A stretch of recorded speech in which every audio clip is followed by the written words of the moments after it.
Hello friends, welcome back. तो मैं फिर से आ गई हूँ आपके लिए एक स्टोरी लेके। तो आज की स्टोरी भी हमारी पंचतंत्र स्टोरीज़ हैं जो उनमें से एक है।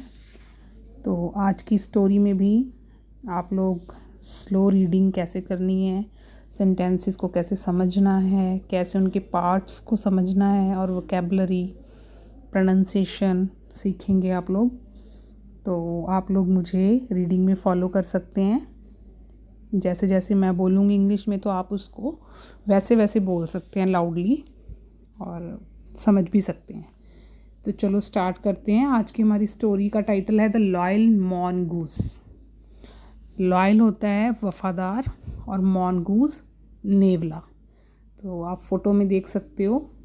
तो आज के करैक्टर हैं, ये एक लेडी है जिसके पास के ये मैनगूस बैठा है नेवला, ठीक है। और ये गांव में रहते हैं और इनका एक छोटा सा बच्चा है और इस लेडी का हस्बैंड भी साथ रहता है। तो चलो आज की स्टोरी स्टार्ट करते हैं। द लॉयल मॉनगूस, वफादार नेवला। Once upon a time there lived a kind couple. तो एक बार की बात है, एक काइंड कपल रहता था। काइंड होता है दयालु, दिल के अच्छे होना। कपल जोड़ा वो लोग रहते थे। लिव की पास्ट फॉर्म है। And there little baby in a village. And there का मतलब है यहाँ पे उनका मतलब कि कपल का, हस्बैंड वाइफ का छोटा सा जो बेबी था। लिटिल, यहाँ बाय मिस्टेक लिटिल में 3 टी डाली हुई हैं तो डबल आएंगी। तो लिटिल बेबी था, उनका बच्चा था। वो लोग एक गांव में रहते थे, विलेज में रहते थे। They also had a loyal mongoose whom they cared for as part of their family. They कौन हो गए? कपल, हस्बैंड एंड वाइफ, उनको कहा गया है। तो उनके पास एक वफादार नेवला भी था, ठीक है। ऑल्सो का मतलब है भी था, नेवला भी था। whom they cared for as a part of their family. वो नेवला जिसको कि वो लोग वैसे ही ध्यान रखते थे उसका, वैसे उसकी केयर करते थे जैसे कि एक फैमिली का ही वो पार्ट हो, उन्हीं की फैमिली का पार्ट हो। केयर्ड फॉर मतलब कि उसकी देखभाल करना या फिर उसका ध्यान रखना। One day the mother needed to go to the market. एक दिन जो माँ थी उसको ज़रूरत पड़ी बाज़ार जाने की। नीड की सेकेंड फॉर्म है ज़रूरत पड़ना। And asked her husband to stay home and watch the baby. और उसने अपने पति को क्या कहा, पूछा कि वो घर पे रहे, तो स्टे होम, घर पे रहना, एंड वॉच द बेबी, और बच्चे का ध्यान रखे। The husband agreed. तो जो पति था वो मान गया। एग्री की सेकंड फॉर्म है। बट आफ्टर अ वाइल एक फ्रेज है, थोड़े टाइम बाद, थोड़े समय बाद। He also decided to step out for a short while. उसने भी डिसाइड किया। डिसाइडेड की सेकंड फॉर्म है डिसाइड की, निश्चय करना। उसने भी ये सोचा, निश्चय किया कि वो भी थोड़े टाइम के लिए बाहर जाएगा। फॉर अ शॉर्ट वाइल, थोड़े समय के लिए। Leaving the baby alone at home with the mongoose, ठीक है। और वो बच्चे को नेवले के साथ घर पे अकेला छोड़ गया। अलोन का मतलब होता है अकेला। व्हेन द मदर रिटर्न, जब माँ वापस आई, रिटर्न सेकेंड फॉर्म है रिटर्न की, वापस आना। She saw the mongoose at the door with blood around its mouth. She कौन है? मदर। तो माँ ने क्या देखा? सी की सेकेंड फॉर्म है सॉ। तो उसने नेवले को देखा एट द डोर, जो कि दरवाजे पे था, with blood around its mouth.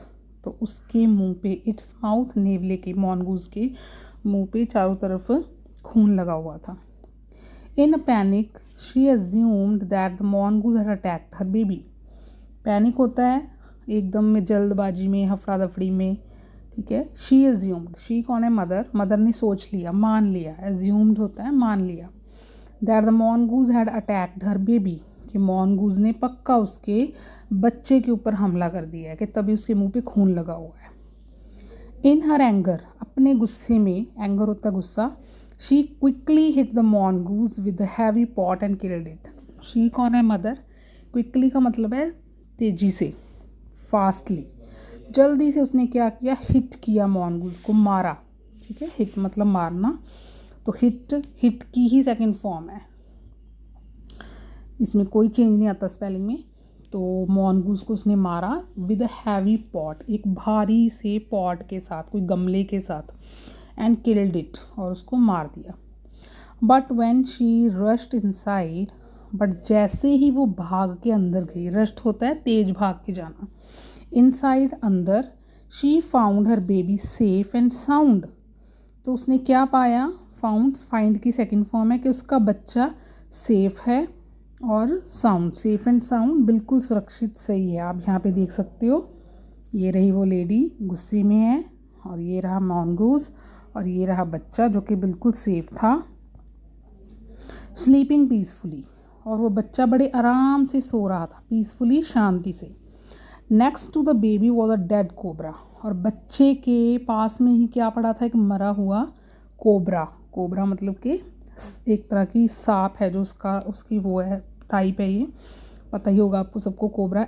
That the mongoose had fought, वो कोबरा जिसके साथ के नेवला लड़ा था, फाउट, फाइट की यहाँ पे थर्ड फॉर्म है क्योंकि हैड के साथ लगी हुई है, हैड के साथ हम हमेशा थर्ड फॉर्म यूज़ करते हैं। And killed to protect the child, और वो कोबरा जिसको के नेवले ने मार दिया था बच्चे को बचाने के लिए, प्रोटेक्ट होता है बचाने के लिए। The mother realised her mistake, माँ ने अपनी गलती का एहसास किया, मिस्टेक होता है गलती, and wept bitterly for having killed the loyal mongoose who had been faithful and brave. और वो रोने लगी, वेप्ट होती है सेकंड फॉर्म वीप की, रोना, बिटरली, बुरी तरह से, for having killed the loyal mongoose, कि उसने जो वफ़ादार नेवला था उसको मार दिया, who had been faithful and brave, जो कि वफ़ादार था और बहादुर था। मतलब कि लेडी ने आके देखा ही नहीं कि नेवले के मुंह पे क्यों ब्लड लगा हुआ है, उसने सीधा आके बिना देखे उसको मार डाला कि इसने मेरे बेटे को मार दिया। बट जैसे ही अंदर देखती है जाके तो वहाँ पे कोबरा होता है मरा हुआ, फिर उसे पता चलता है कि एक्चुअल में वो नेवले ने बच्चे को नहीं मारा था, उसने कोबरा को मारा था बच्चे को बचाने के लिए, इस वजह से उसके मुंह पे खून लगा हुआ था। The tale teaches us that hasty decisions can head to tragic mistakes। तो ये कहानी है, टेल मतलब कि जो ये कहानी है, टीचेज अस, ये हमें सिखाती है दैट हेस्टी डिसीजंस, हेस्टी होते हैं जल्दबाजी में लिए गए डिसीजंस, कोई भी जो हम डिसीज़न लेते हैं, can head to tragic mistakes, वो बड़ी बड़ी गलतियों तक हमें लेके जा सकते हैं। मतलब कि हम जल्दबाजी में कोई फ़ैसला ले लेते हैं और बाद में हमारे से उससे बड़ी गलती हो जाती है। तो ये थी हमारी आज की स्टोरी। आई होप आपको आज की स्टोरी अच्छी लगी होगी, और कैसी कहानियाँ चाहिए आपको कमेंट्स में ज़रूर बताएं। Thank you so much.